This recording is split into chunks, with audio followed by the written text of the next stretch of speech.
남편 민준이 저녁 식사를 준비하고 있을 때 여성 동료로부터 라인 메시지가 왔습니다. 선배님, 보고 싶어요. 잠시 생각에 잠겼던 나는 남편 대신 답장을 보냈습니다. 우리 집으로 와. 아내는 오늘 없어. 얼마 지나지 않아 인터폰이 울렸고 남편의 얼굴에서는 핏기가 사라져 새하얗게 질렸습니다. 우리 부부의 고급 아파트, 그 넓은 주방에는 오늘따라 유난히 달콤하고 짭짤한 돼지고기 장조림 냄새가 가득했습니다. 그것은 따뜻함, 그리고 많은 이들이 꿈꾸는 행복한 가정의 향기 그 자체였습니다. 적어도 이 순간까지는 저도 그렇게 믿고 있었습니다. 남편 민주는 스토브 앞에서 보글보글 끓고 있는 냄비를 적고 있었습니다. 결혼기념일에 제가 선물한 명품 앞치마를 두르고 입으로는 오래된 사랑 노래를 흥얼거리면서 뒷모습만 보면 민주는 성공한 사회인이자 가정을 소중히 여기는 완벽한 남자였습니다. 그는 늘 제게 말했습니다. 남자가 밖에서 돈을 버는 것은 의무지만 집에 돌아와 아내를 위해 요리하는 것은 특권이야. 저는 아일랜드 식탁에 앉아 건축 잡지를 넘기고 있었지만 마음은 딴 곳에 있었습니다. 따뜻한 식탁 조명이 대리석 상판을 비추고 그 위에는 민준의 최신형 스마트폰이 조용히 놓여 있었습니다. 검은 화면은 마치 그 깊이를 알 수 없는 심연처럼 저와 같이 가장 가까운 사람조차 단 한 번도 의심해 본 적 없는 비밀을 감추고 있었습니다. 민준이 뒤를 돌아보며 잘생긴 얼굴에 환한 미소를 지었습니다. 눈가에 희미하게 잡히기 시작한 주름이 오히려 매력적이었습니다. 그는 제게 맛을 보라고 권하고는 다시 복잡한 양념을 계속하기 위해 몸을 돌렸습니다. 바로 그때였습니다. 테이블 위의 스마트폰 화면이 갑자기 환하게 켜졌습니다. 소리는 나지 않았지만 차가운 푸른빛이 라인 메시지가 도착했음을 알리고 있었습니다. 본능적으로 시선이 그쪽으로 향했습니다. 화면에 선명하게 떠오른 문장은 짧았지만 제가 오랫동안 애써 쌓아올린 평화로운 세계를 한순간에 무너뜨리기에는 충분했습니다. 발신자, 지연, 인턴, 내용, 선배님 보고 싶어요. 단 한마디 보고 싶어요. 제 심장은 더 이상 아프지 않았습니다. 그 고통은 일주일 전 은행 거래 내역서를 확인했을 때 이미 죽어버렸기 때문입니다. 지금 제게 남은 것은 경멸감과 이미 치밀하게 세워둔 계획뿐이었습니다. 지현. 저는 그 이름을 알고 있었습니다. 민준의 부서에 들어온 지 얼마 안 된 신입 인턴이었습니다. 한 번은 민준이 그 인턴에 대해 일 처리가 빠르고 예의 바르며 배우려는 의욕이 강하다고 칭찬한 적도 있었습니다. 그 배우려는 의욕이 설마 상사인 제 남편에게까지 미칠 줄은 꿈에도 몰랐습니다. 저는 깊이 숨을 들이쉬며 거칠어지는 호흡을 가다듬었습니다. 30대 중반, 수많은 역경을 이겨내고 지금의 위치까지 온 여성의 이성은 지금 소리를 지르거나 물건을 부수는 것을 허락하지 않았습니다. 만약 제가 소란을 피운다면 민주는 그저 장난, 어린아이에 치기 어린 행동이라고 둘러댈 것이 뻔했습니다. 제게는 그 이상의 것이 필요했습니다. 확실하고 움직일 수 없는 증거가 필요했습니다. 그리고 가장 중요한 것은 그 파렴치한 두 인간의 진짜 얼굴을 보고 싶다는 것이었습니다. 민주는 아직 팔을 썰고 있었습니다.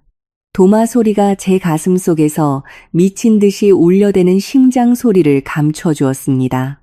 저는 조용히 스마트폰을 집어들었습니다. 잠금 해제 비밀번호는 우리의 결혼기념일이었습니다. 참으로 아이러니한 일이죠. 그는 우리 인생에서 가장 중요한 날을 자신의 더러운 비밀을 지키는 방패로 사용하고 있었던 것입니다. 저는 익숙한 6자리 숫자를 입력했습니다. 잠금이 해제되자 읽지 않은 메시지가 맨 위에 있는 라인 화면이 나타났습니다. 저는 바로 확인하지 않고 재빨리 답장을 작성했습니다. 제 손가락은 차갑고 정확하게 가상 키보드 위를 미끄러졌습니다. 우리 집으로 와. 아내는 오늘 없어. 전송 버튼을 눌렀습니다. 읽음 표시가 뜨는 것을 보고 저는 살짝 입꼬리를 올렸습니다. 이 짧은 대화를 스크린샷으로 찍어 제 휴대폰으로 보내고 민준의 휴대폰에서는 흔적을 깨끗이 지웠습니다. 저는 이 연극이 시작될 때 그가 완전히 아무것도 모르는 상태이기를 바랐습니다. 저는 스마트폰을 원래 자리에 처음과 똑같은 각도로 정확히 놓았습니다. 손이 약간 떨렸지만 그것은 두려움 때문이 아니라 마음 깊은 곳에 억누르고 있던 분노 때문이었습니다. 저는 민준의 등을 바라보았습니다. 변함없는 남자, 변함없이 헌신적인 모습. 하지만 지금 제 눈에는 역겨운 위선으로밖에 보이지 않았습니다. 그는 완벽한 남편을 연기하고 있지만 마음은 아마도 젊고 예쁜 애인에게로 날아가 있겠죠.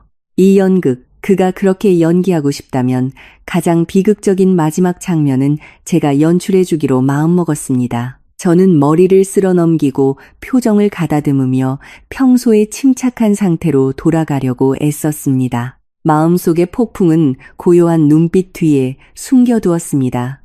그저 모든 것을 씻어낼 기회를 기다리면서 오늘 밤은 아주 긴 밤이 될 것입니다. 민주는 김이 모락모락 나는 돼지고기 장조림을 큰 그릇에 담아 테이블 중앙에 놓았습니다. 양념과 푹 익은 돼지고기 향이 진하게 퍼졌습니다. 그는 행주로 그릇 가장자리에 묻은 작은 국물 자국까지 정성스럽게 닦아냈습니다. 어제까지였다면 그 섬세함에 감동해서 그를 껴안았을 것입니다. 하지만 오늘 그 돼지고기 장조림을 보니 마치 설탕을 듬뿍 바른 독약을 보는 듯한 기분이었습니다. 그는 제게 흰 밥을 듬뿍 퍼주고 가장 맛있어 보이는 장조림 한 조각을 집어 제 밥그릇 위에 올려주었습니다. 그리고 따뜻하고 낮은 목소리로 말했습니다. 따뜻할 때 먹어야 맛있어. 고기가 입안에서 녹을 정도로 푹 쪘어. 심지어 오늘은 아내 몸보신을 시켜줘야겠다며 시장을 3군데나 돌아 가장 좋은 삼겹살을 사왔다고 자랑까지 했습니다. 저는 남편의 손에서 밥그릇을 받으며 손이 떨리지 않도록 필사적이었습니다. 장조림을 입에 넣고 천천히 씹었습니다. 고기는 정말 부드러웠고 간도 제 입맛에 딱 맞았습니다. 하지만 목구멍을 넘어가는 순간 마치 밀랍을 씹는 것처럼 역하고 불쾌한 맛이 올라왔습니다. 치밀어 오르는 구역질을 참기 위해 물을 한 모금 크게 마셔야 했습니다. 저는 맞은편에 앉은 남자를 바라보았습니다. 민주는 여전히 맛있게 식사를 하면서 때때로 제게 반찬을 집어주거나 회사에서의 재미있는 이야기를 늘어놓았습니다. 새로운 프로젝트 이야기, 사장님께 칭찬받은 이야기, 그리고 올해 승진 계획에 대해서도. 하지만 지연이라는 이름이나 그 젊은 인턴에 대한 언급은 한마디도 없었습니다. 저는 한 인간이 어떻게 이렇게 교묘하게 이중생활을 할 수 있는지 의아했습니다. 불과 얼마 전에 애인에게서 보고 싶다는 메시지를 받고 그 직후에는 아내를 진심으로 사랑하는 모범적인 남편을 연기할 수 있다니. 어쩌면 이 6년간의 결혼 생활 동안 그는 이 연기를 너무나도 반복한 나머지 저조차도 무엇이 진짜고 무엇이 가짜인지 구별할 수 없게 되어버린 것인지도 모릅니다. 저는 우리가 결혼 초에 힘들었던 시절을 떠올렸습니다. 그때 우리는 아무것도 없이 도시의 한 구석, 좁은 원룸에서 시작했습니다. 민주는 제 손을 잡고 맹세했습니다. 제가 고생하지 않도록 번듯한 내 집 마련을 위해 평생 열심히 일하겠다고. 그리고 그는 약속을 지켰습니다. 이 고급 아파트, 이 호화로운 시설이 우리 두 사람의 노력의 증거였습니다. 하지만 아마도 물질적으로 풍요로워지면 사람의 마음도 변하기 시작하는 것이겠죠. 배부름은 나태한 욕망을 낳고 한때 그와 함께 컵라면을 나눠 먹던 조강지처는 이제 밖에 젊고 싱싱한 여자들에 비해 시시하게 느껴졌을 것입니다. 저는 배가 부른 척하며 젓가락을 놓았습니다. 오늘은 좀 피곤해서 식욕이 없다고 말했습니다. 민주는 즉시 걱정스러운 표정을 지었습니다. 그는 자리에서 일어나 제 옆으로 와서 제 이마에 손을 대고 열을 샀습니다. 그의 손은 따뜻했지만 제 피부에 닿는 순간 뼛속까지 시리는 냉기가 느껴졌습니다. 저는 살짝 고개를 돌려 그 위선적인 손길에서 벗어나기 위해 물을 마시러 간다는 핑계를 댔습니다. 벽시계를 힐끗 보니 짧은 바늘은 7시를, 긴 바늘은 10을 가리키며 느릿하게 움직이고 있었습니다. 시간은 거북이처럼 느리게 흘러갔습니다. 회사나 그녀의 아파트에서 여기까지는 빠르면 30분에서 45분 정도면 도착할 것입니다. 그녀는 이 절호의 기회를 절대 놓치지 않을 것입니다. 아내 오늘 없어. 그 주문은 어떤 초대장보다도 강력한 마법을 지니고 있었으니까요. 식탁으로 돌아오니 민준이 식기를 치우고 있었습니다. 그는 제게 거실에서 쉬라며 설거지는 자기가 하겠다고 했습니다. 팔을 걷어붙이고 설거지를 하는 남편의 모습은 친구들에게 자랑하던 제 자부심이었지만 지금은 그저 역겨운 연극의 한 장면에 불과해 보였습니다. 저는 소파에 앉아 텔레비전 리모컨을 집어들었지만 켜지는 않았습니다. 제 시선은 현관문에 고정되어 있었고 귀는 복도에서 들려오는 모든 소리에 신경을 집중하고 있었습니다. 마음속에서는 격렬한 싸움이 벌어지고 있었습니다. 제 안의 반은 그녀가 오지 않기를 바랐습니다. 그 메시지가 그저 순간의 장난이었다고 자신을 속일 수 있도록. 하지만 나머지 반, 더 냉철하고 잔혹한 이성은 인터폰이 빨리 울리기를 바랐습니다. 저는 이 고통이 있는 그대로 드러나기를 원했습니다. 종기는 터뜨려야 낫는 법이니까요. 비록 남겨진 흉터가 영원히 사라지지 않더라도 1분 1초가 무겁게 흘러가고 주방에서 들려오던 물소리가 멈췄습니다. 민준이 젖은 손을 수건으로 닦으며 나와서 디저트로 과일을 먹겠냐고 물었습니다. 저는 고개를 저으며 희미하게 미소 지었습니다. 그 미소는 분명 몹시 일그러지고 부자연스러웠겠지만 민준은 눈치채지 못했습니다. 그는 자신의 완벽함에 너무나도 자신만만했으니까요. 혹은 아내의 눈빛에서 이상한 낌새를 알아챌 만큼 제 감정에 진심으로 관심을 가져본 적이 단 한 번도 없었을지도 모릅니다. 시계가 정확히 저녁 8시를 가리켰습니다. 아파트 안은 너무나도 조용해서 시계 초침이 똑딱거리는 소리마저 들릴 정도였습니다. 민주는 맞은편 소파에 앉아 스마트폰으로 뉴스를 보고 있었습니다. 아주 편안한 표정이었습니다. 아마 오늘 밤도 아내와 보내는 평화로운 저녁이 될 것이라고 생각했거나 혹은 제가 잠들면 그 애인에게 어떻게 답장을 할까 생각하고 있었을 것입니다. 그는 폭풍이 바로 코앞까지 와 있다는 것을 꿈에도 생각하지 못했을 것입니다. 딩동, 정적을 깨고 인터폰 소리가 울려 퍼졌습니다. 소리는 크지 않았지만 이 공간에서는 전쟁의 시작을 알리는 총성 같았습니다. 민주는 놀라 고개를 들었습니다. 그의 눈에는 놀라움과 함께 약간의 당혹감이 서려 있었습니다. 그는 시계를 한 번 보고 현관문을 한 번 보고 이 시간에 누구지? 라고 중얼거렸습니다. 그리고 마치 제가 답을 알고 있기라도 한 것처럼 저를 쳐다보았습니다. 저는 소파에 미동도 없이 앉아 지나치리만큼 침착한 자세를 유지하고 있었습니다. 저는 그에게 앉아 있으라며 제가 나가보겠다고 말했습니다. 제 목소리는 부드러웠지만 단호해서 그가 끼어들 틈을 주지 않았습니다. 저는 자리에서 일어나 현관으로 천천히 걸어갔습니다. 제 발소리가 마룻바닥에 울릴 때마다 마치 이 결혼 생활에 관해 못을 박는 망치 소리처럼 무겁게 울렸습니다. 심장은 격렬하게 뛰고 있었지만 그것은 두려움이 아니라 먹잇감을 포착하려는 사냥꾼의 기묘한 흥분이었습니다. 저는 깊이 숨을 들이쉬고 옷매무새를 가다듬은 후 문고리에 손을 댔습니다. 자물쇠를 열고 무거운 목재문을 열었습니다. 눈앞에는 젊은 여자가 서 있었습니다.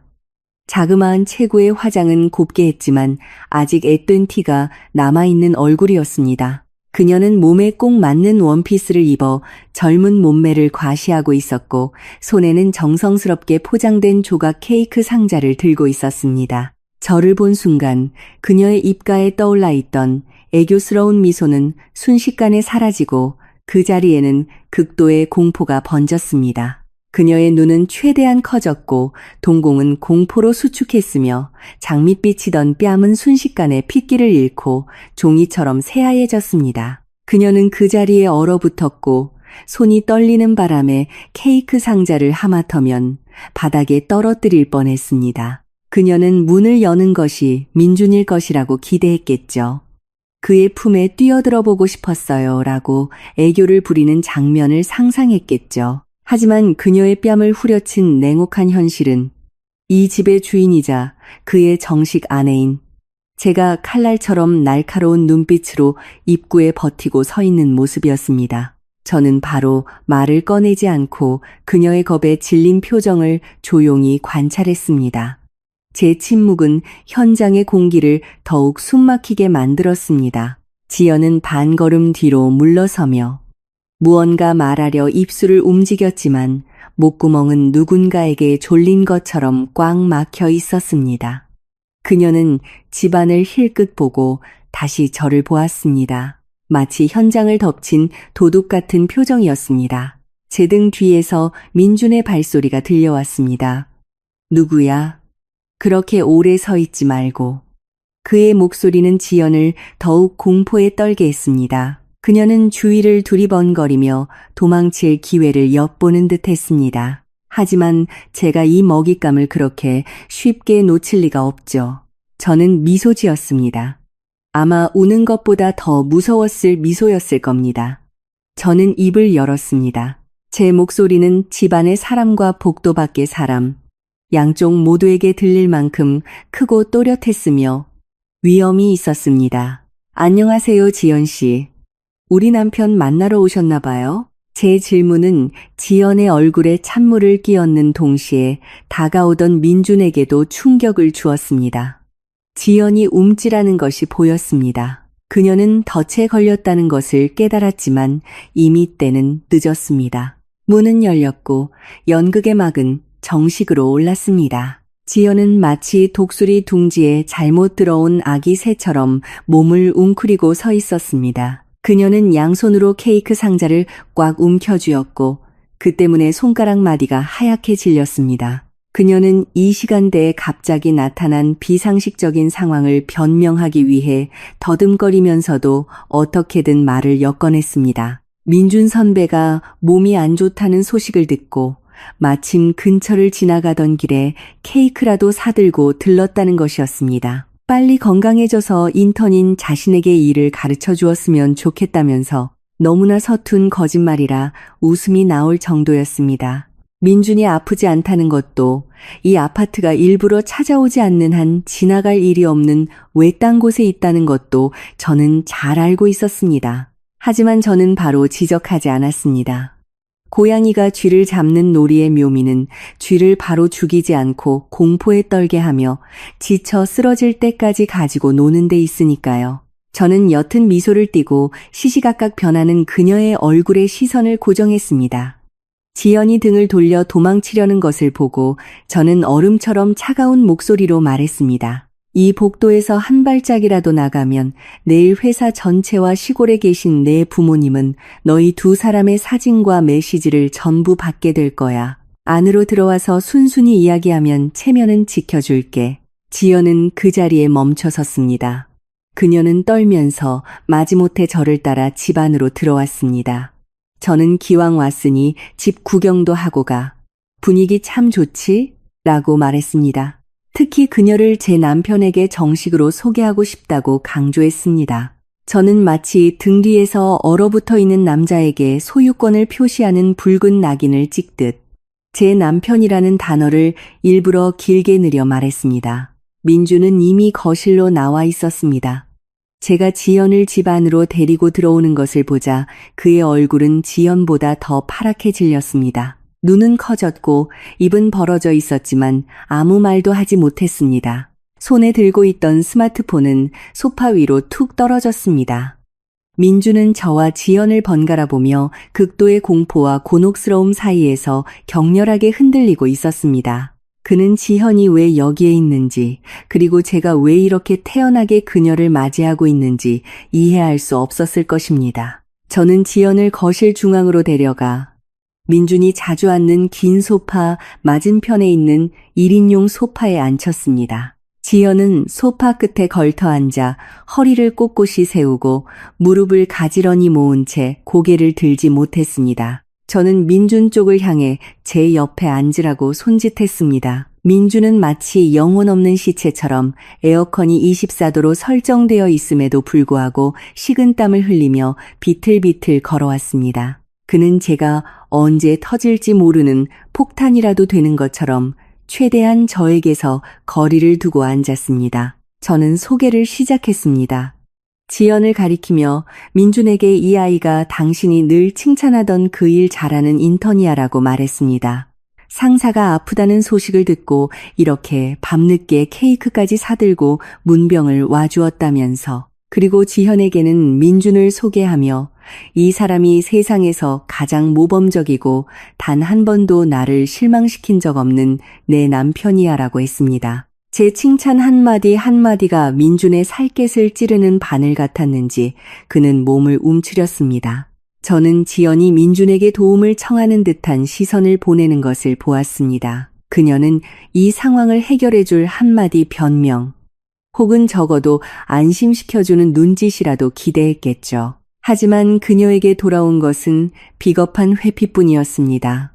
민준은 고개를 숙인 채 옷자락만 만지작거리며 한마디도 입을 열려 하지 않았습니다. 민준의 비겁함은 제 경멸을 더욱 증폭시켰고 아마 지연마저도 실망감이 스며드는 것을 느끼기 시작했을 것입니다. 회사에서는 그렇게 멋있고 권위 있던 남자가 불륜 현장을 들키자 호랑이보다 아내를 더 무서워하는 소심한 남자로 전락해버렸으니까요. 저는 손님에게 차를 내주겠다며 일어섰습니다. 지연에게 무엇을 마시고 싶은지 물었습니다. 오렌지 주스, 물, 아니면 따뜻한 차. 지연은 작은 목소리로 물로 괜찮아요 라고 대답했습니다. 저는 미소를 띠고 주방으로 향했습니다. 거실은 죽음 같은 침묵에 휩싸였습니다. 제가 자리를 비운 틈에 저 두 사람이 서로를 보며 곤란한 신호를 주고받을 것은 알았지만 제게 들릴까 두려워 감히 아무 말도 하지 못할 것도 알고 있었습니다. 그것이야말로 제가 원하는 것이었습니다. 공포가 그들의 정신을 조금씩 갉아먹도록 그대로 두는 것. 주방에서 저는 일부러 컵과 접시를 꺼내며 달그락거리는 소리를 내어 제가 아직 근처에서 모든 것을 듣고 있다는 것을 알렸습니다. 찬장을 열어 귀한 손님을 대접할 때 쓰는 고가의 크리스털 잔 세트를 지나쳤습니다. 제 손은 야외 파티나 길거리 주스를 담을 때 쓰는 얇은 일회용 플라스틱 컵에서 멈췄습니다. 저는 그 컵을 꺼내 정수기에서 물을 가득 따랐습니다. 이 선택은 우연이 아니었습니다. 저는 가장 사소한 디테일을 통해 지연의 가치를 폄하하고 싶었습니다. 그리고 이 집에서의 그녀의 위치가 이 일회용 컵처럼 싸구려이고 일시적인 것임을 깨닫게 하고 싶었습니다. 버려지는, 보관할 가치가 없는 존재라고. 저는 쟁반을 들고 거실로 돌아와 플라스틱 컵에 담긴 물을 지현 앞에 놓았습니다. 그리고 민준과 제 앞에는 금태가 둘러진 고급 본차이나 컵에 차를 따랐습니다. 두 종류의 컵이 자아내는 선명한 대비가 유리 테이블 위에서 확연히 드러났습니다. 지현은 고급 찻잔 세트 속에서 둥둥 떠있는 플라스틱 컵을 보고 굴욕감에 얼굴을 새빨갛게 물들였습니다. 그녀는 제가 전하려는 메시지를 이해한 것입니다. 한마디 말도 없는, 하지만 어떤 욕설보다도 깊고 날카로운 모욕이었습니다. 저는 민준의 옆에 앉았습니다. 이번에는 일부러 바싹 붙어 앉았습니다. 저는 그의 팔짱을 끼고 부드럽게 그의 어깨에 머리를 기댔습니다. 민준은 나무 토막처럼 굳어 근육이 긴장으로 딱딱해졌습니다. 얇은 셔츠 너머로 그의 심장이 미친 듯이 뛰고 있는 것이 느껴졌습니다. 이마에서는 식은땀이 더욱 흘러내려 관자놀이를 타고 흘렀습니다. 저는 위선적인 사교칠링으로 대화를 시작했습니다. 지연에게 인턴 생활은 어떤지, 회사에서 민준 선배가 엄하게 대하지는 않는지, 인턴을 괴롭히지는 않는지 물었습니다. 저는 말하면서 민준의 팔을 쓰다듬고 때로는 애정 어린 눈빛으로 그를 쳐다보았습니다. 지연은 단답형으로 대답하며 눈앞의 친밀한 광경을 차마 똑바로 쳐다보지 못했습니다. 그녀의 눈빛에는 질투, 슬픔, 그리고 공포가 뒤섞여 있었습니다. 그녀는 자신이 노리던 남자가 합법적이고 완전하게 다른 여자의 소유물이라는 사실을 목도하고 있었던 것입니다. 그녀와 함께 있을 때 민준이 속삭였을 달콤한 약속들은 이 명백한 현실 앞에서 무의미해졌습니다. 방 안의 공기는 숨 막힐 듯 무겁게 가라앉아 있었습니다. 조용히 돌아가는 에어컨 소리조차 이 답답한 분위기를 날려버리지 못했습니다. 저는 마치 비극적인 무언극을 보고 있는 듯한 기분이었습니다. 모든 배우가 자신의 역할을 완수하기 위해 필사적이었습니다. 오직 저만이 대본을 쥐고 결말을 알고 있는 사람이었습니다. 저는 갑자기 화제를 바꿔 민준을 향해 애교 섞인 목소리로 말했습니다. 다음 달에 부부 동반으로 가기로 한 제주도 여행 계획을 꺼냈습니다. 저는 푸른 바다와 하얀 모래사장, 그리고 촛불 아래에서의 로맨틱한 저녁 식사의 환상을 그렸습니다. 그리고 주말마다 채소를 가꾸거나 낚시를 하기 위해 강원도의 별장을 알아보고 있다는 것, 양가 부모님을 모시고 노후를 보낼 준비를 하고 있다는 것까지 이야기했습니다. 제 말 한마디 한마디가 지연의 마음에 칼날처럼 박혔습니다. 그녀는 자신이 민준의 인생에서 완전히 배제되어 있다는 사실을 깨달았을 것입니다. 미래 계획, 큰 재산, 장기적인 계획, 그 모든 것이 우리 부부의 것이었습니다. 그 그림 속에 그녀가 설 자리는 어디에도 없었습니다. 그녀는 그저 지나가는 바람, 민준의 일시적인 쾌락의 대상에 불과했던 것입니다. 민준은 죽은 듯이 조용히 앉아 동의도 부정도 하지 못했습니다. 그는 마치 바늘방석 위에 앉아 있는 것처럼 이 정신적인 고문이 빨리 끝나기만을 바랐습니다. 하지만 제가 그렇게 쉽게 놔줄 리가 없었습니다. 저는 그들 두 사람의 기억 속에 이 끔찍한 밤을 깊이 새겨 넣어 나중에 떠올릴 때마다 소름이 돋게 만들고 싶었습니다. 저는 지연을 향해 미소 지으며 아무렇지 않은 척하면서도 깊은 의미를 담은 질문을 던졌습니다. 지연 씨는 이렇게 젊고 예쁘니까 다가오는 남자들도 많겠네요. 저는 이제 나이가 들어서 이 아저씨 하나 꽉 붙잡고 있지 않으면 금방 뺏길까봐 무서워요. 요즘은 젊고 예쁜 도둑고양이들이 우후죽순처럼 많다고 하잖아요. 그렇죠? 지현은 놀라 깊이 고개를 숙였습니다. 양손을 너무나 꽉 쥐고 있어서 손끝이 하얗게 질려 있었습니다. 제가 누구를 가리키고 있는지 그녀는 알고 있었습니다. 제 입에서 나온 도둑고양이라는 단어는 가볍게 들렸지만 면도날처럼 날카롭게 그녀의 마지막 자존심을 베어냈습니다. 도둑고양이라는 단어는 불협화음처럼 귓가에 울리며 현장의 공기를 더욱 어색하게 만들었습니다. 지연은 제 질문에 감히 대답하지 못하고 우물쭈물하며 제가 던지는 탐색적인 시선을 피했습니다. 저는 지연의 가녀린 어깨가 필사적으로 참으려 함에도 불구하고 격렬하게 떨고 있는 것을 보았습니다. 처음 우리 집에 왔을 때의 자신감과 당돌함은 어디로 가고 이제는 심판을 기다리는 죄인의 모습만이 남아 있었습니다. 저는 그들을 그렇게 쉽게 해방시켜줄 생각이 없었습니다. 민준 쪽으로 몸을 돌려 그의 팔을 조금 더 세게 쥐었습니다. 제 손톱이 셔츠 아래 피부를 살짝 파고들게 하여 저의 강한 존재감을 상기시켰습니다. 저는 남편을 올려다보며 목소리는 애교 있게 바꾸었지만 눈빛은 칼날처럼 날카롭게 유지했습니다. 지난주에 함께 보러 갔던 강원도 별장에 대해 물었습니다. 일부러 지연에게 똑똑히 들리도록 크고 명료한 발음으로 이야기했습니다. 양가 부모님도 그 땅을 무척 마음에 들어 하셨고 풍수지리도 좋고 강가에 있어서 시원하다고 말했습니다. 심지어 우리 부모님께서 미래의 손주를 위한 선물이라며 인테리어 비용으로 2억 원을 지원해 주시기로 약속했다는 것도 강조했습니다. 아이 이야기를 꺼내자 민준의 몸이 경직되는 것이 느껴졌습니다. 이것이 그의 가장 큰 약점이었습니다. 우리는 결혼한 지 6년이 되었지만 경제적으로 안정되기 위해 아이를 갖는 것을 미뤄왔습니다. 이제 모든 것이 준비되었을 때 저는 이 배신을 발견한 것입니다.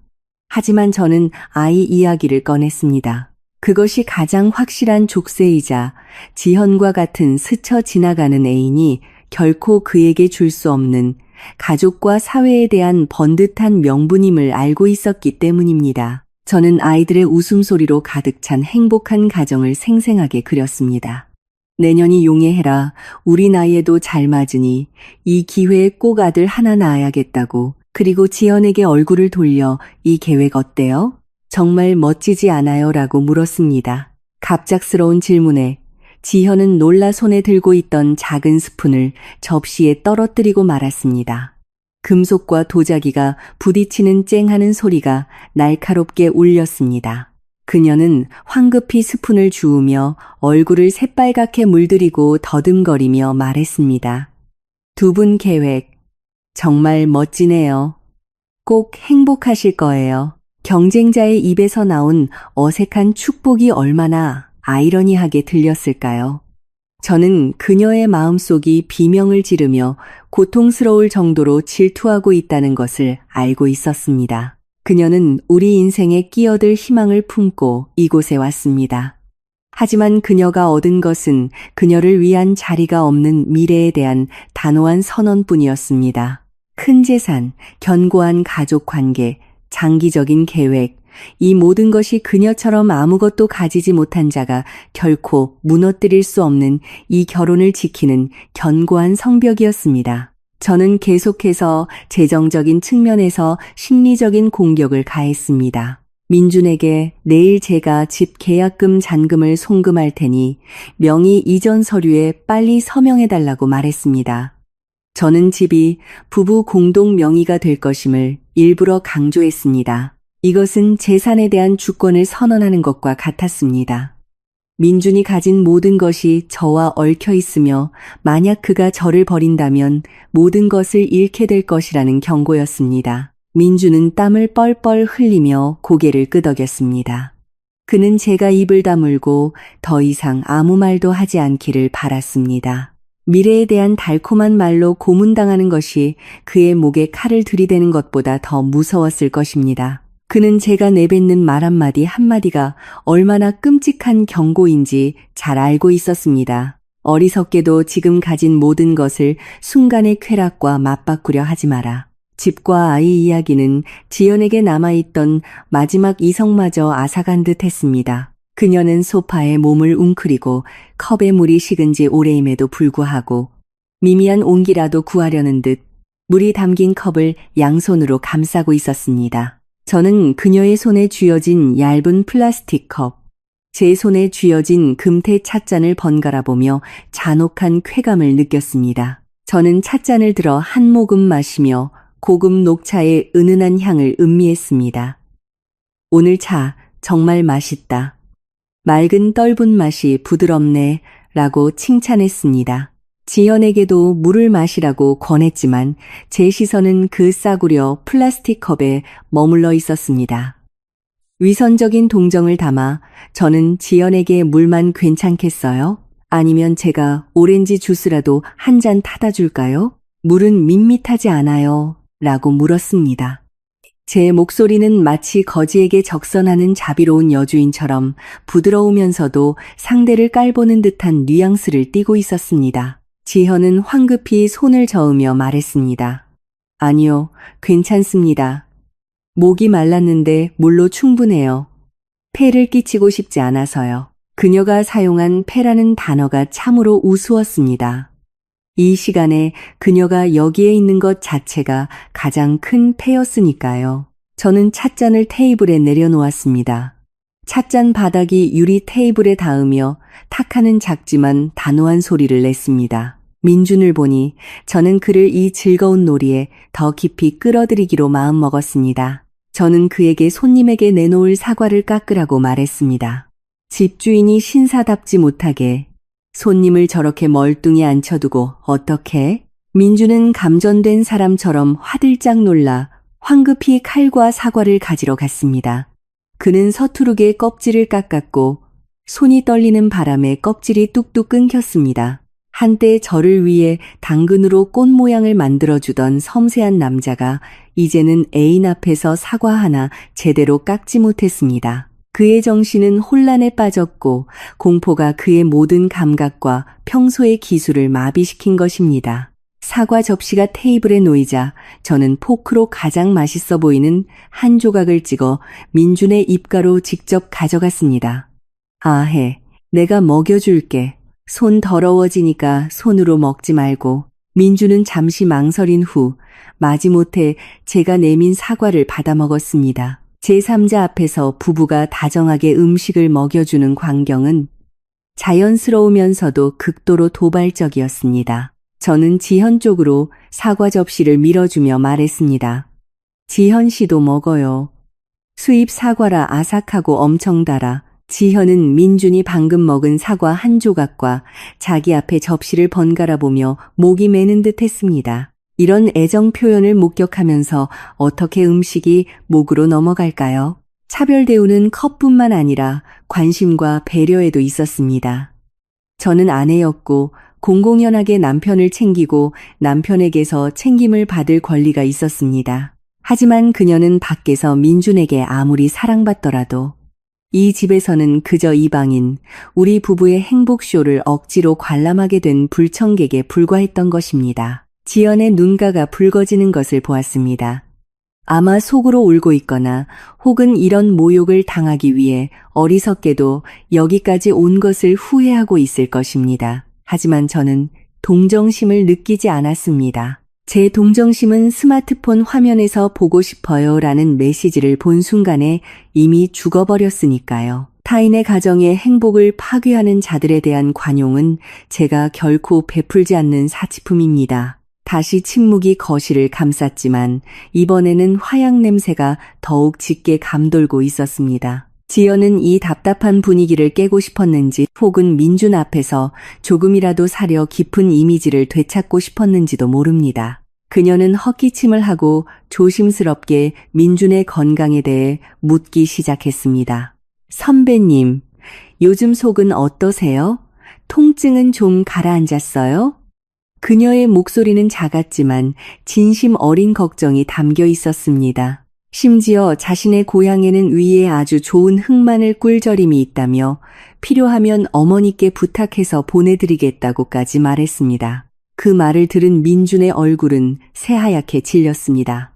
그는 황급히 손을 저으며 괜찮아, 그럴 필요까지는 없어라고 말했습니다. 그는 이 어리석은 애인이 치명적인 실수를 저질렀음을 알고 공포에 질려 저를 힐끗 쳐다보았습니다. 그녀는 상사의 사생활에 대해 통상적인 동료 관계의 범위를 넘어서는 이해를 보여주고 있었던 것입니다. 저는 소리내어 웃었습니다. 짧고 날카로운 웃음소리에 그들 두 사람은 움찔했습니다. 저는 지연의 마음을 꿰뚫어보는 듯한 날카로운 눈빛으로 그녀를 보았습니다. 어머, 지연 씨는 상사한테 정말 관심이 많구나. 같이 살고 같은 침대에서 자는 아내인 나조차도 남편에게 흑마늘 꿀절임을 제대로 챙겨주지 못했는데 인턴으로 들어온 지 얼마 안 된 지연 씨가 어떻게 남편의 병을 그렇게 잘 알아? 저는 같이 살고 같은 침대에서 자는 이라는 말을 일부러 길게 늘여 지연에게 그녀의 위치를 상기시켰습니다. 저는 그녀에게 숨 쉴 틈도 주지 않고 몰아붙였습니다. 회사에서 민준 씨가 지연 씨한테 아프다고 넋두리라도 하는 거야? 아니면 둘이서 자주 만나서 남편 식성까지 그렇게 잘하는 거야? 지연은 말문이 막혀 얼굴이 붉어졌다 보라색으로 변했습니다. 그녀는 사무실에서 민준이 배를 움켜쥐고 얼굴을 찡그리는 것을 보고 위가 안 좋은가 추측해서 물어본 것뿐이라고 더듬거리며 변명했습니다. 너무나 서툰 변명이었습니다. 저는 민준의 위장병이 만성적이라는 것을 잘 알고 있었습니다. 그는 강한 리더의 이미지에 흠집이 날까 두려워 사람들 앞에서는 좀처럼 몸이 안 좋다는 티를 내지 않았습니다. 친한 사람과 단둘이 있을 때만 그런 피곤함을 드러내는 것입니다. 저는 민준을 향해 불꽃 튀는 시선을 보냈습니다. 당신은 회사에 가서 왜 부하 직원 걱정을 시켜? 다음부터는 아프면 아내한테 말해. 다른 사람이 쓸데없는 신경 써서 약 사오게 만들지 말고 남들이 보면 아내가 남편 하나 제대로 못 챙긴다고 생각할 거 아냐. 지난번에 거래처 접대 때문에 늦는다고 하면서 배 아프다고 했었지? 아하, 이런 접대였구나. 제 비꼬매 민주는 깊이 고개를 숙이고 아무 말도 하지 못했습니다. 제가 무엇을 암시하고 있는지 그는 알고 있었습니다. 그가 거래처 접대를 핑계댄 그날 밤, 사실은 지연과 저녁 식사를 함께하며 아마도 젊은 여성의 동정을 얻기 위해 아픈 소리를 냈을 것입니다. 저는 지연의 동료를 걱정하는 위선을 벗겨내고 그들의 애매한 관계의 진실을 적나라하게 폭로했습니다. 그녀의 과도한 관심이야말로 그녀가 선을 넘었다는 증거였습니다. 그리고 저는 아내로서 바로 이 내 집에서 그 위선을 의심하고 폭로할 권리가 있었던 것입니다. 벽시계는 구실을 가리키고 있었습니다. 고양이와 쥐의 연극도 이제 가장 긴장감 넘치는 클라이맥스에 다다랐습니다. 저는 이제야말로 결정적인 일격을 날릴 때라고 느꼈습니다. 제3자의 정신을 완전히 박살내고 배신한 남편에게 마지막 경고가 될 일격을 저는 주머니에서 제 스마트폰을 천천히 꺼내 테이블 위에 놓았습니다. 화면을 스와이프하며 메시지를 확인하는 척하면서 일부러 한숨을 쉬며 말했습니다. 요즘 세상은 정말 복잡하네. 신문만 보면 불륜이니 뭐니 시끄러운 사건이 너무 많아. 친구들 이야기 들어보면 요즘 어린 여자애들은 정말 대담하대. 남의 남편한테 애인처럼 메시지를 보내고 부끄러움도 모른다니까. 저는 잠시 말을 멈추고 두 사람의 반응을 살폈습니다. 지현은 미동도 없이 앉아 있었지만 호흡은 거칠어져 있었습니다. 민주는 슬쩍 휴지로 이마에 땀을 닦았습니다. 분위기는 끊어지기 직전에 기타 줄처럼 팽팽해졌습니다. 저는 목소리를 더욱 날카롭게 바꾸어 말을 이어갔습니다. 나도 남편 일 돕느라 민준 씨 휴대폰을 자주 보거든. 그런데 요즘 모르는 번호가 많이 와. 어디 어린애인지 모르겠지만 이름은 참 순수해 보이더라. 인턴인가 민준 씨한테 엄청 다정하게 메시지를 보내더라고. 저는 지연을 힐끗 보았습니다. 그녀의 얼굴에서는 핏기가 완전히 가셨고 붉게 칠한 입술은 이제 하얗게 떨리고 있었습니다. 저는 장막을 걷고 정면으로 일격을 날렸습니다. 지연 씨, 알아? 어느 날 내가 집에 있고 남편이 저녁을 만들고 있었어. 그런데 어떤 아이가 남편 휴대폰에 보고 싶어요 라고 메시지를 보냈더라고. 배짱도 좋지 않아? 아내가 떡하니 집에 있는데 어떻게 그런 메시지를 보낼 수가 있을까? 나한테 도전장이라도 내민 건가? 제 말은 지연의 귀에 천둥처럼 박혔습니다. 그녀는 눈을 동그랗게 뜨고 저를 쳐다보았고 그 눈동자에는 공포가 선명하게 서려 있었습니다. 그녀는 모든 것을 깨달은 것입니다. 아까의 보고 싶어요라는 메시지, 그리고 우리 집으로 와, 아내는 오늘 없어라는 답장. 모든 것이 덫이었습니다. 제가 설치한 완벽한 덫에 그녀는 나방처럼 어리석게도 뛰어든 것이었습니다. 지연의 손발이 억누를 수 없을 정도로 떨리기 시작했습니다.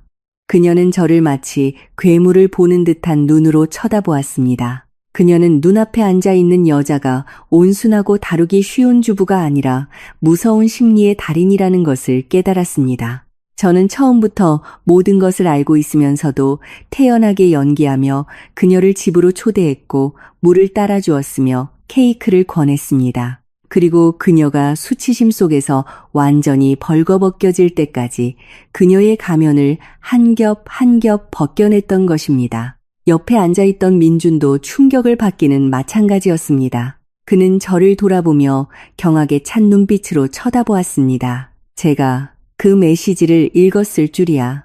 그리고 지연을 여기까지 불러내 망신을 줄 만큼 치밀했을 줄이야 상상도 못했을 것입니다. 저의 영리함과 잔혹함에 그는 등골이 오싹했을 것입니다.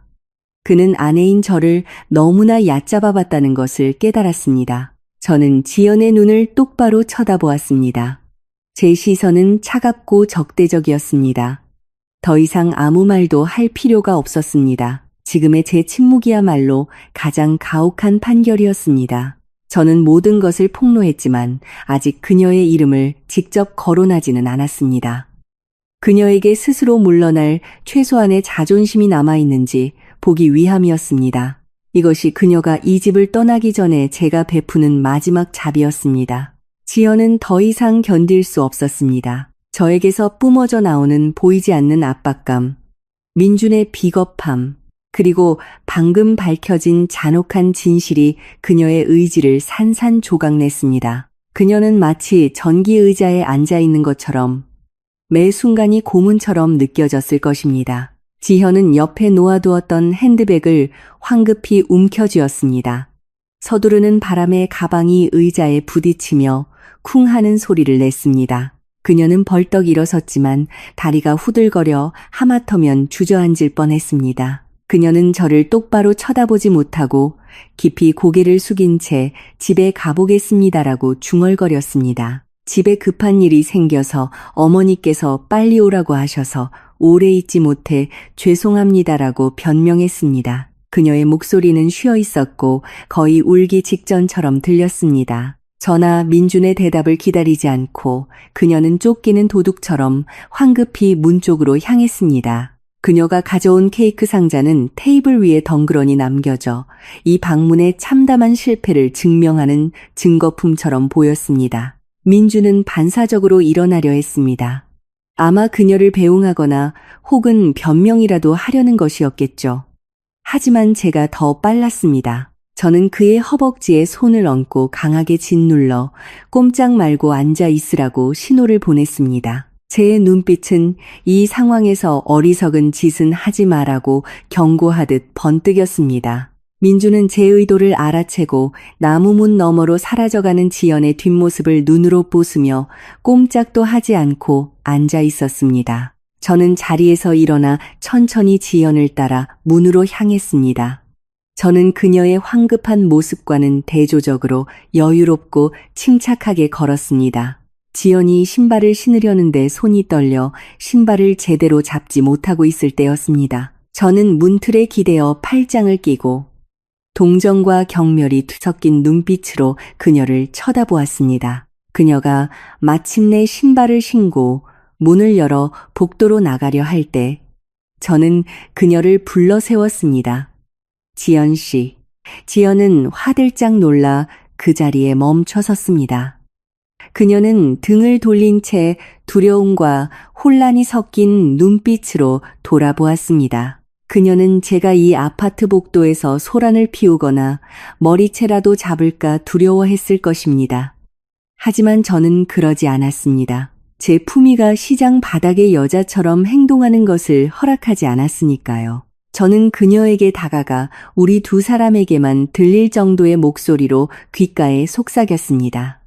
제 목소리는 바람처럼 부드러웠지만 만년설의 얼음처럼 차가웠습니다. 다음번에 우리 주인님 만나러 올 때는 미리 연락하고 와.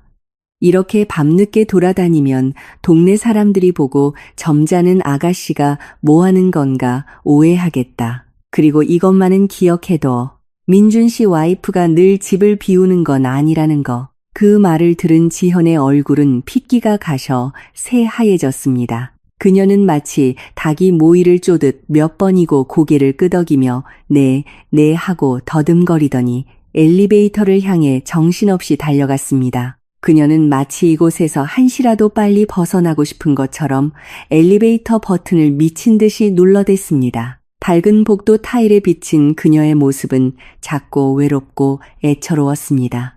저는 엘리베이터 문이 닫히고 그녀를 삼켜버릴 때까지 그 모습을 지켜보았습니다. 제 입가에 희미한 미소가 떠올랐습니다.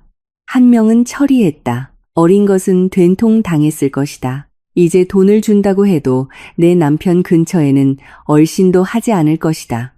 하지만 전쟁은 이것으로 끝이 아니었다. 가장 큰 적, 나에게 가장 깊은 상처를 입힌 장본인은 아직 저 거실에 앉아 있었다. 나는 뒤돌아서 문을 쾅 닫았다. 자물쇠를 거는 소리가 마른 소리를 내며 울려 퍼졌다. 배신한 남편을 위한 심판의 시간이 시작되었음을 알리는 소리였다. 나는 깊이 숨을 들이쉬고 원래의 차가운 표정으로 돌아간 후 안으로 들어갔다. 나무 문이 닫히고 죽음 같은 공기가 가득한 이 아파트를 바깥 세상과 완전히 차단했다.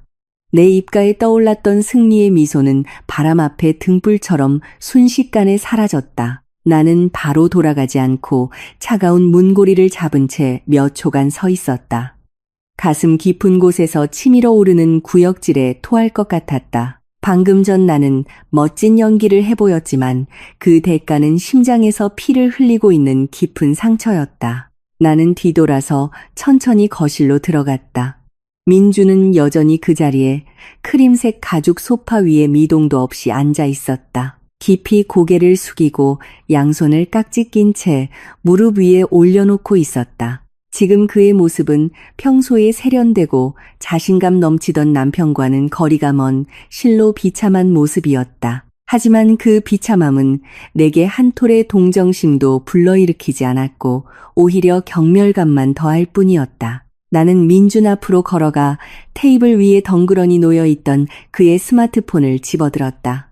나는 그것을 한 번 보고 그를 한 번 보았다. 그리고 갑자기 손을 휘둘러 강화 유리 테이블 위에 스마트폰을 강하게 내리쳤다. 쨍그랑 귀를 찢을 듯한 충격음이 숨막히는 정적을 깼다. 스마트폰 화면은 산산조각 났고 거미줄처럼 퍼진 균열은 마치 지금의 우리 결혼 생활 같았다. 민주는 경악하며 새하얀 얼굴로 나를 쳐다보았다. 나는 팔짱을 끼고 얼음 같은 눈으로 그를 내려다보았다. 감정 한 조각 담기지 않은 날카롭고 단호한 목소리로 말했다. 설명해, 우리 집으로 와. 아내는 오늘 없어라는 메시지. 그거 내가 보낸 거야. 내가 아무것도 모르는 바보인 줄 알았어? 민주는 입을 떡 벌리고 믿을 수 없다는 듯이 나를 쳐다보았다. 그는 내가 이렇게 빨리 그리고 단호하게 카드를 꺼내리라고는 생각하지 못했을 것이다. 그저 막연히 의심하고 있을 뿐이라고 생각했지 내가 처음부터 모든 것을 쥐고 있었을 줄은 꿈에도 몰랐을 것이다. 그의 입술이 움직이며 힘없는 변명을 내뱉으려 했다. 여보, 오해야. 걔는 그냥 직장 동료일 뿐이야. 오늘 걔가 온 것도 나한테는 정말 갑작스러운 일이었어. 맹세하는데 나는 아무것도 몰랐어. 그는 피해자를 연기하려 했고 내 시선을 피하기 위해 눈동자를 끊임없이 움직였다. 나는 비웃었다. 그냥 동료라고? 그냥 동료가 반팔 시에 보고 싶다고 메시지를 보내? 그냥 동료가 아내보다 상사의 식생활과 병을 더 잘 알아? 그냥 동료가 상사 아내가 집을 비운 줄 알고 집까지 찾아와? 나는 그에게 더욱 다가가 그의 얼굴을 똑바로 내려다보며 한마디 한마디 힘주어 말했다. 나를 바보 취급하지 마. 6년을 같이 살았어. 나는 당신 자신보다 당신을 더 잘 알아. 그 슬쩍 훔쳐보는 듯한 태도, 인터폰 소리에 놀라던 모습, 애인 앞에서 보인 그 비겁한 태도. 그 모든 것이 이미 당신을 고발하고 있었어. 민주는 고개를 숙이고 반론하려 하지 않았다.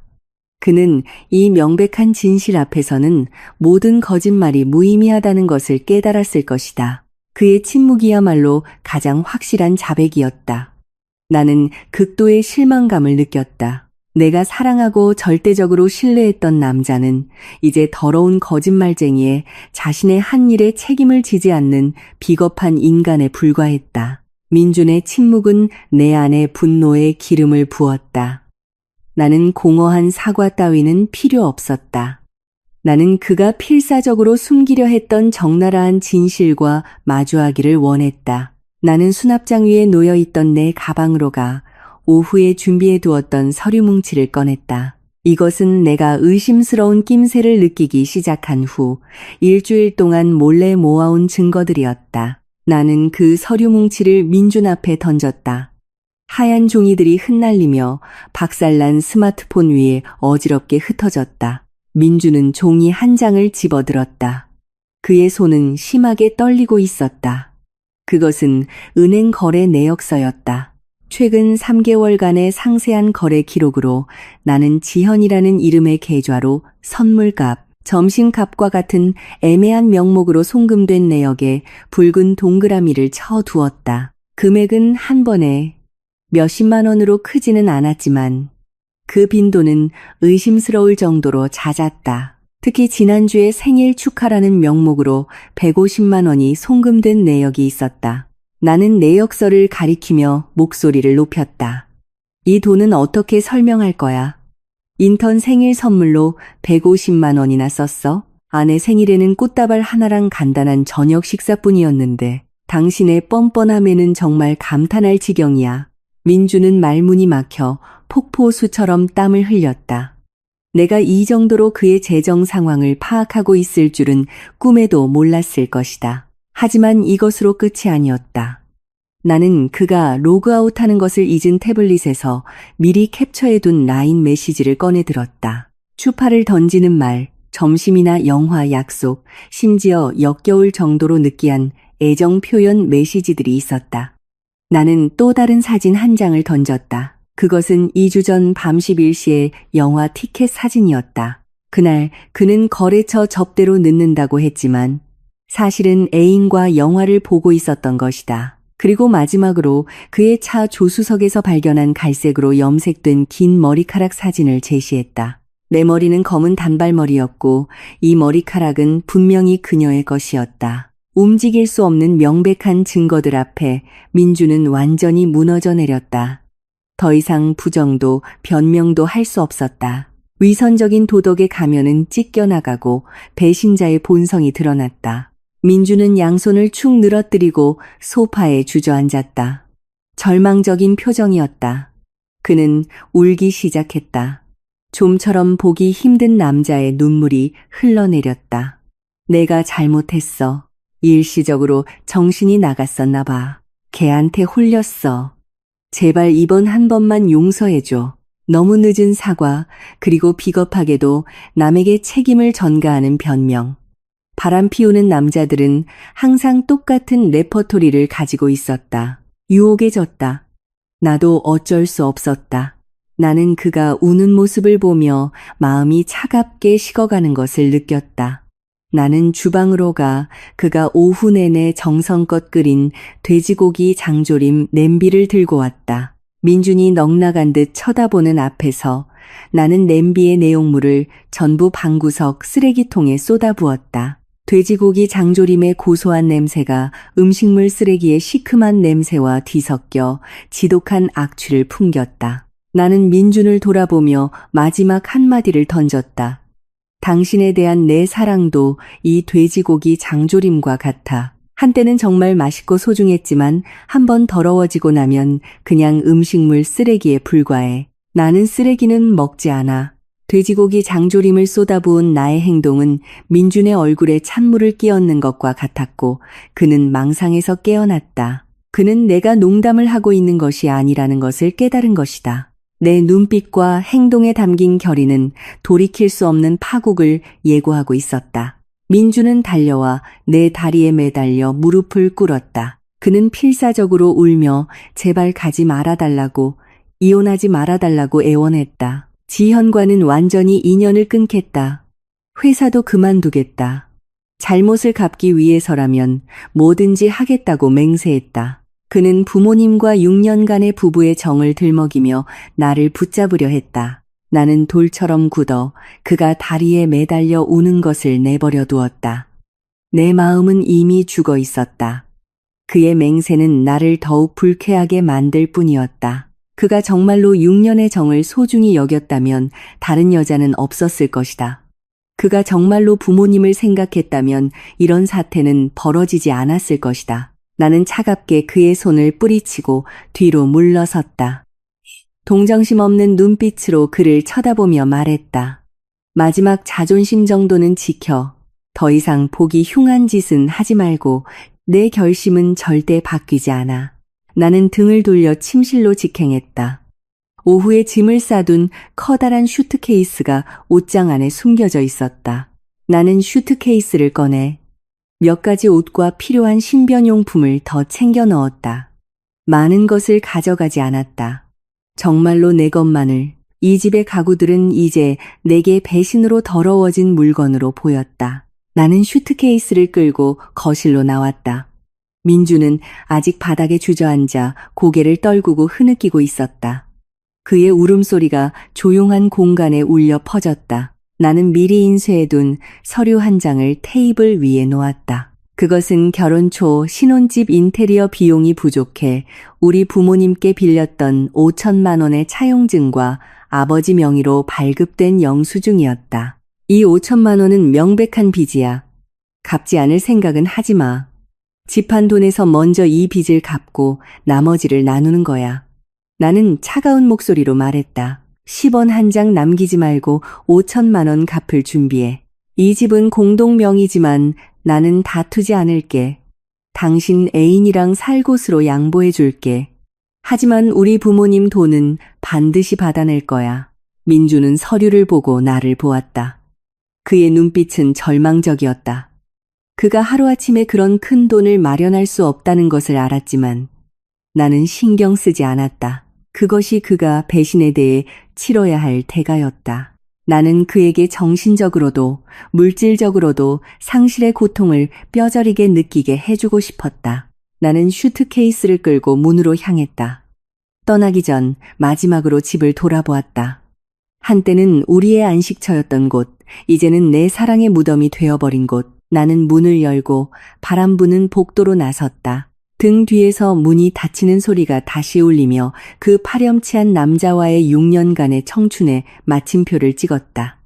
나는 뒤돌아보지 않고 엘리베이터를 향해 똑바로 걸어갔다. 새로운 인생이 나를 기다리고 있었다. 비록 가난할지라도 적어도 깨끗하고 평온한 것일 것이다. 택시는 밤에 텅 빈 도시 거리를 달리고 있었다.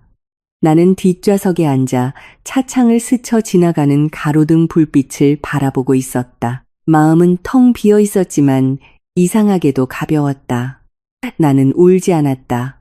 눈물은 이미 안으로 흘러들어 날카로운 증오의 결정이 된 듯 했다. 나는 대학 시절부터의 절친인 유진의 아파트로 향했다. 유진은 이 도시에서 유명한 변호사로 이혼과 재산 분할 사건을 전문으로 했다. 그녀는 강하고 결단력 있으며 매우 영리한 여성이었다. 미리 연락해 두었기에 내가 도착했을 때 그녀는 이미 로비에서 기다리고 있었다. 내가 초췌한 얼굴로 슈트케이스를 끌고 차에서 내리는 것을 보고 유진은 아무것도 묻지 않고 조용히 다가와 나를 힘껏 껴안아 주었다. 따뜻한 우정의 포옹에 하마터면 눈물이 쏟아질 뻔했지만 나는 참았다. 지금은 약해질 때가 아니었다. 유진은 나를 자신의 아파트로 데려갔다. 작지만 아늑한 집은 기분 좋은 레몬그라스 아로마, 오일 향으로 가득했다. 유진은 내게 따뜻한 물 한 잔을 건네며 앉아서 모든 것을 이야기하라고 했다. 나는 모든 것을 털어놓았다. 운명의 메시지부터 지연을 집으로 초대한 연극, 민준과의 대결, 그리고 집을 나온 결심까지. 나는 마치 남의 이야기를 하는 것처럼 이상할 정도로 담담하게 이야기했다. 이야기를 다 들은 유진은 주먹으로 테이블을 내리쳤다. 그녀는 거친 욕설을 한마디 내뱉고는 내가 아주 잘했다고 칭찬해 주었다. 바람 피우는 남자는 용서할 수 없는 존재이며 내가 상간녀를 다룬 방법은 매우 세련되고 문명적이면서도 동시에 극도로 잔혹이 있다고 말했다. 유진은 법적인 관점에서 상황을 분석하기 시작했다. 그녀는 내가 모은 증거들을 검토했다. 은행 거래 내역, 메시지, 사진, 그녀는 고개를 끄덕이며 이 정도면 법정에서 내가 우위를 점하기에 충분하다고 말했다. 만약 민준이 협의 이혼에 동의하지 않으면 이혼 소송을 돕겠다고. 하지만 유진은 법원에 가기 전에 그 완벽한 커플에게 평생 잊지 못할 교훈을 주어야 한다고 말했다. 이혼은 나에게 해방일 뿐. 배신자를 응징하는 것이야말로 진정한 정의라고. 유진은 내게 더 교묘한 복수 계획을 제안했다. 소리 지르고 싸우거나 SNS에 폭로해서 세간의 가십거리가 되는 대신 민준에게 가장 중요한 것, 즉 그의 커리어와 명예를 공격하기로 했다. 유진은 모든 증거를 하나의 파일로 정리하라고 말했다. 그리고 민준의 회사 경영진에게 보낼 고발 메일의 초안을 작성해 주겠다고. 경제와 신용에 대한 치명적인 일격은 민준에게서 모든 것을 빼앗아 뺨 몇 대보다만 베는 더 고통스러울 것이라고. 나는 고개를 끄덕이며 동의했다. 내 텅 빈 눈 그 안에는 결의가 빛나고 있었다. 오늘 밤은 우리가 마지막 전투를 계획하는 밤이 될 것이다. 주말 이틀은 끔찍한 침묵 속에서 지나갔다. 민주는 몇 번이고 전화를 걸고 메시지를 보냈지만 나는 응답하지 않았다. 나는 휴대폰 전원을 끄고 유진의 집에서 남편과 그 애인에게 보낼 특별한 선물을 준비하는데 모든 시간을 쏟았다. 유진은 매일 초안 작성을 도와주었다. 욕설이나 비방이 아니라 마치 기소장처럼 전문적이고 객관적이며 날카로운 단어를 사용해야 했다. 메일의 제목은 짧지만 무게감 있게 정했다. 사내기강 문란 및 불륜 관계 팀장 인턴에 대한 보고. 나는 저속한 대화가 담긴 카카오톡 메시지 캡처, 급여 계좌에서 선물값으로 송금된 내역, 자금의 부적절한 사용 증명, 그리고 근무 시간에 구매한 영화, 티켓, 사진 업무, 태만 증명 등 모든 증거를 스캔했다. 이 모든 것을 유진이 날짜, 시간, 장소를 명확히 주석으로 달아 하나의 10MB가 넘는 PDF 파일로 정리했다. 월요일 아침, 하늘은 마치 폭풍을 예고하듯 잿빛이었다. 모든 직장인이 자리에 앉아 메일을 확인하기 시작하는 오전 9시 정각 나는 컴퓨터를 켰다. 옆에 앉은 유진이 격려하듯 내 어깨에 손을 얹었다. 나는 깊이 숨을 들이쉬고 마지막으로 초안을 확인했다. 수신인 목록에는 대표이사, 인사부장, 그리고 관련 부서장들이 포함되어 있었다. 나는 전 직원에게 무차별적으로 보내지는 않았다. 싸구려 가십을 퍼뜨리는 인간이 되고 싶지는 않았기 때문이다. 나는 민준과 지현의 운명을 결정할 수 있는 가장 높은 권력을 가진 사람들에게만 보냈다. 마우스 커서가 전송 버튼 위에서 멈췄다. 심장은 격렬하게 뛰었지만 그것은 두려움이 아니라 결정적인 순간을 앞둔 긴장감 때문이었다. 이 한 번의 클릭이 세 사람의 인생을 완전히 바꾸게 될 것이다. 민주는 10년간 쌓아온 커리어를 잃고 지연은 이제 막 피어나려던 미래를 잃게 될 것이다. 그리고 나는 고통스러운 과거에 정식으로 마침표를 찍고 새로운 페이지로 나아가는 것이다. 나는 우리 집에 왔을 때에 지연의 당돌한 눈빛을 떠올렸다. 무릎 꿇고 용서를 비는 민준의 비겁함을 떠올렸다. 쓰레기통에 버려진 돼지고기 장조림을 떠올렸다. 내 마음속에서 마지막 동정심이 사라졌다. 잘 가, 전 남편. 나는 마음속으로 중얼거리며 마우스 왼쪽 버튼을 힘껏 클릭했다. 전송 완료. 컴퓨터 화면에 짧고 차가운 알림이 떴다. 메일은 민준과 지연의 커리어에 대한 사형 선고문을 싣고 발송되었다. 나는 의자 등받이에 몸을 기대고 안도의 한숨을 길게 내쉬었다. 끝났다. 쏘아진 화살은 이제 누구도 막을 수 없다. 이제 폭풍이 배신자들의 머리 위로 쏟아지기를 기다릴 뿐이었다. 그 월요일 민준의 회사 분위기는 아마 지연이 우리 집에 왔던 그날 밤만큼이나 숨 막혔을 것이다. 민준과 같은 부서에서 일하는 지인에게 들은 바에 따르면 내 메일이 발송되자마자 사내에 큰 충격을 주며 순식간에 퍼져나갔다고 한다. 민주는 필사적으로 태어난 척하며 출근했지만 내심으로는 극도의 공포에 떨고 있었을 것이다. 오전 10시 인사부장이 민준을 회의실로 호출했다. 그 자리에서 그들은 민준이 법인 카드를 지연을 위해 사적으로 사용하고 접대비 영수증을 거짓으로 처리한 증거를 제시했다. 이것은 명백한 횡령 행위였고 그는 전면적인 감사를 위해 대기 발령을 명받았다.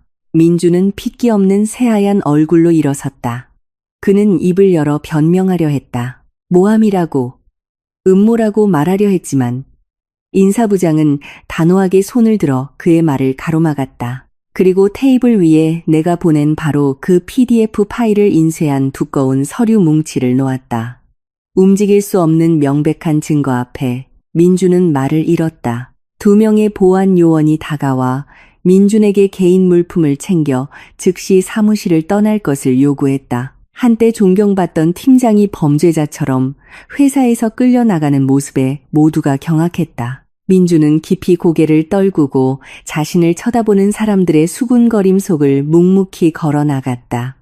이 끔찍한 굴욕은 그의 커리어에 결코 지울 수 없는 오점으로 남을 것이다. 나는 유진의 집에서 전화로 이 상황을 전해 들으며 마음에 아무런 동요도 느끼지 않았다.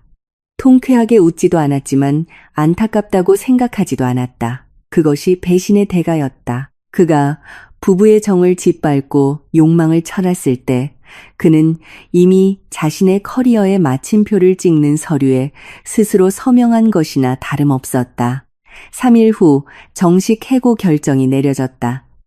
사내 게시판에 명시된 이유는 중대한 직업윤리 위반 및 회사의 이미지와 신뢰도에 대한 악영향이었다. 민주는 직장을 잃었을 뿐만 아니라 업계 인사 담당자들의 블랙리스트에도 올랐다. 이 도시에서는 소문은 바람보다 빨리 퍼진다. 한번 도덕성에 흠집이 나면, 특히 부하 직원과의 스캔들이라면 그의 커리어의 문은 거의 닫힌 것이나 마찬가지였다. 재정적인 결말은 파도처럼 곧바로 밀려왔다. 민주는 주 수입 원을 잃었지만 은행 대출은 가차없이 상환기일을 맞았다. 자동차 할부금, 아파트 대출금, 신용카드 대금, 이 모든 것이 그의 목을 조르는 족쇄가 되었다. 이전에는 높은 연봉과 나의 현명한 내조 덕분에 그는 가격표를 보지 않고 풍족한 생활을 누리고 있었다. 이제는 매달 갚아야 하는 은행이자만으로도 식은땀이 날 지경이었다. 내 전화가 계속 울렸다. 민준의 번호였다. 화면의 깜빡이는 남편이라는 이름을 보고 실수하며 즉시 주소록에서 그의 이름을 민준으로 바꿨다. 나는 전화를 받지 않고 벨소리가 개질 때까지 내버려 두었다. 그 후 수많은 메시지가 쇄도했다. 처음에는 잘못을 빌며 다시 한번 기회를 달라는, 고발을 취하해달라는 애원이었다. 내가 침묵을 지키자 그는 나를 잔인하고 무정하다며 비난하고 남편의 장래를 망쳤다고 책망하는 투로 바뀌었다. 나는 대충 훑어보고 모두 삭제했다. 잔인하다고? 그가 다른 여자와 침대에 있을 때, 내가 집에서 혼자 식사를 준비하고 기다리고 있을 때 그는 잔인이라는 두 글자를 생각해 본 적이 있었을까? 그가 우리 부부의 공동재산으로 애인에게 고가의 선물을 사주고 있을 때 그는 나의 노고를 생각해 본 적이 있었을까? 나는 그저 나 자신을 위한 정의를 되찾았을 뿐이다. 뿐만 아니라 시골에 계신 그의 부모님에게서도 전화가 왔다. 시어머니는 울면서 나를 나쁜 며느리, 가정을 파괴한 여자라고 욕했다. 남자가 조금 바람 피우는 것은 흔한 일이며 여자가 참고 살아야 가정이 평안한 법이라고 나는 그 말을 듣고 여성의 운명에 대해 씁쓸하게 생각했다. 나는 시어머니에게 조용히 저는 배신자와는 살 수 없습니다라고 전하고 전화를 끊었다. 그리고 시댁 식구들의 번호도 모두 차단했다. 더 이상 어떠한 위선적인 도덕 강의도 듣고 싶지 않았다. 민주는 이제 정말로 모든 것을 잃었다. 아내, 가족, 커리어, 명예, 그리고 빚더미. 그는 넓고 텅 빈 아파트에서 사방의 벽과 혹독한 고독에 직면하며 방황할 것이다. 그것이야말로 자신이 가진 것을 소중히 여기지 않은 자에 대한 가장 합당한 벌이었다. 지현의 운명도 크게 다르지 않았다. 민준이 대기 발령을 받은 직후 지현도 인사부에 호출되었다. 그녀는 퉁퉁 부은 눈, 초췌한 모습으로 방에 들어섰고 그날의 당당하고 당돌한 모습은 온데간데 없었다. 인턴 계약 조기 해지 결정이 즉시 내려졌다. 이유는 사내 관계 규정 위반 및 내부 결속을 문란하게 한 점이었다. 지연은 울면서 한 번만 기회를 달라고 아직 어려서 유혹에 넘어갔다고 인사부 직원에게 애원했다. 하지만 냉혹한 직장 환경에서 그런 순진한 변명은 통하지 않았다. 그녀가 인턴으로 일하던 곳은 대기업이었다. 불명예스럽게 해고된 기록은 그녀의 미래로 가는 문이 절반은 닫혔음을 의미했다. 직장을 잃는 것보다 더 무서웠던 것은 동료들의 차가운 시선이었다. 당돌한 상간녀가 본처에게 도전장을 내민 이야기는 사내 익명 채팅방에서 가장 뜨거운 화제가 되었다. 지연이 골판지 상자에 개인 물품을 담을 때 아무도 말을 걸거나 도와주지 않았다. 모두가 경멸의 눈빛으로 그녀를 쳐다보며 뒤에서 수군거렸다. 한때 그녀에게 추파를 던지던 남자들은 이제 문제에 엮일까 두려워 전염병을 피하듯 그녀를 피했다. 지연은 혼자 짐 상자를 안고 사무실을 떠났다. 길고 칸 복도는 그녀 앞에 펼쳐질 가시밭길 같았다. 엘리베이터 앞에서 그녀는 며칠 전 자신이 쫓겨나는 장면을 목격했던 건물 경비 아저씨와 마주쳤다. 경비 아저씨의 안쓰러운 눈빛은 넘치기 직전의 컵에 마지막 한 방울이 되어 지현은 마침내 큰 소리로 울음을 터뜨리고 말았다. 그녀는 사람들의 조롱을 뒤로하고 뛰쳐나갔다. 유진에게 들은 바로는 그 사건 이후 지연은 주위의 따가운 시선을 견디지 못하고 아파트를 옮겼다고 한다. SNS 계정도 모두 비공개로 돌리고 가상 세계에서 자취를 감췄다. 사회에 첫 발을 내디딘 지 얼마 안 된 젊은 여성에게는 너무나 값비싼 교훈이었을 것이다. 그녀는 외모와 젊음을 헛된 것과 맞바꾸려 했지만 결국 여성으로서 가장 소중한 것, 즉 명예와 자존심을 잃었다. 나는 지연에게 동정하지 않았다. 그녀는 도덕과 윤리를 무시하고 그 길을 선택했으며 그 결과는 온전히 그녀 자신의 책임이었다. 부디 이 뼈아픈 실패를 경험한 후 남은 인생은 조금 더 올바르게 사는 법을 배우기를 바랄 뿐이다. 2개월 후 우리는 이혼 조정을 위해 법원에서 재회했다. 민주는 10년은 늙어 보였다. 수염은 덥수룩했고 옷차림은 초라했다. 그는 애원하는 듯한 눈빛으로 나를 쳐다보았지만 나는 여전히 차갑고 거리를 두는 태도를 유지했다. 유진이 나의 법정 대리인으로 동석했다. 프로페셔널하고 날카로운 분위기를 풍기는 유진의 존재는 민준을 더욱 위축시켰다. 법정에서 민준은 아직 나를 사랑하며 관계를 회복하고 싶다고 매달리려 했다. 하지만 유진은 부정할 수 없는 외도의 증거들을 제시하며 그의 헛된 희망을 단번에 꺾어버렸다. 재산 분할 문제가 첨예한 대립을 이루었다. 고급 아파트는 우리의 가장 큰 재산이었다. 민주는 자존심 때문에 그 집을 지키고 싶어 했다. 길거리에 나앉고 싶지 않았던 것이다. 그는 내 몫의 재산을 매달 분할해서 갚겠다고 제안했다. 나는 역겨울 정도로 웃으며 단호하게 고개를 저었다. 나는 전 남편과 돈 문제로 얽히는 것을 절대 용납할 수 없었다. 유진은 나를 대신해 요구사항을 제시했다. 민준이 집값의 50%와 우리 부모님께서 내주신 인테리어 비용 5천만 원을 일시불로 지급하거나 혹은 집을 팔아 돈을 나누는 것이었다. 그는 자신의 몫의 주택담보대출도 모두 책임져야 했다. 실업과 빚더미에 앉은 민준의 얼굴이 하얗게 질렸다. 그가 당장 수억 원의 현금을 어디서 마련할 수 있겠는가? 은행에서는 이미 그가 3개월 연속 이자를 연체했다며 압류 통지서를 보내오기 시작했다. 결국 민주는 집을 파는 안을 받아들일 수밖에 없었다. 한때 그의 자랑이었던 아파트는 신속한 현금화를 위해 시세보다 싸게 매물로 나왔다. 주택담보대출을 갚고 내 몫과 부모님의 5천만 원을 돌려주고 나니 민준의 손에 남은 돈은 얼마 되지 않았다. 민주는 떨리는 손으로 이혼 서류에 서명했다. 비뚤어진 서명은 6년간의 결혼 생활에 마침표를 찍었다. 그는 문자 그대로 그리고 비유적으로도 빈털터리가 되어 법원을 나섰다. 집도 차도 이미 빚을 갚기 위해 팔아치움. 아내도 직업도 없었다. 그는 햇살이 쏟아지는 법원들에 혼자 서서 내가 택시를 타고 떠나가는 뒷모습을 말없이 지켜보고 있었다. 그 대가는 너무나 컸지만 모두 그가 자초한 일이었다. 나는 집을 매각한 후 재산 분할받은 돈을 받았다. 새로운 인생을 시작하기에 충분한 큰돈이었다.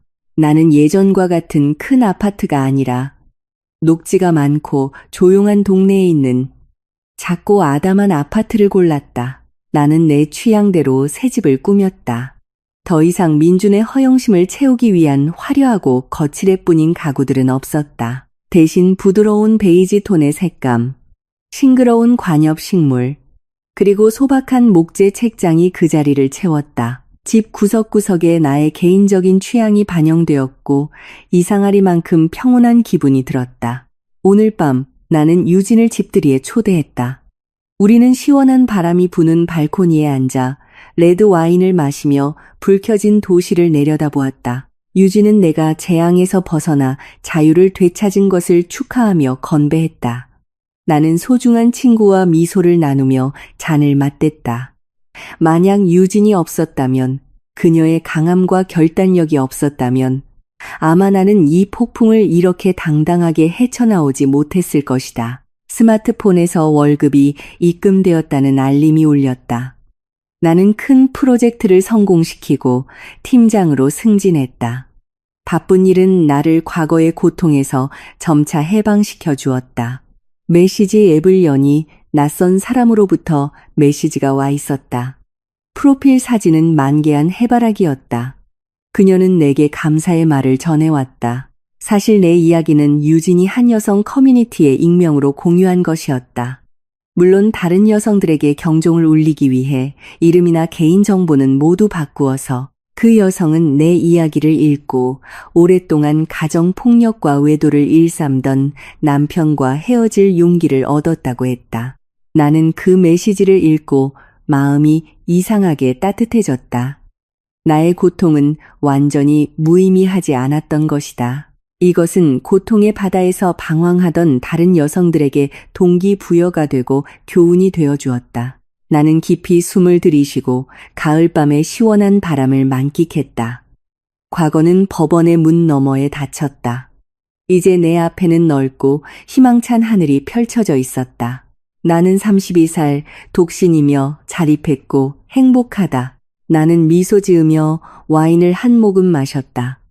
와인의 떫은 맛과 목에 남는 달콤한 맛이 지금의 내 인생 같았다. 고통을 이겨내야 비로소 자유의 달콤함을 맛볼 수 있는 것이리라.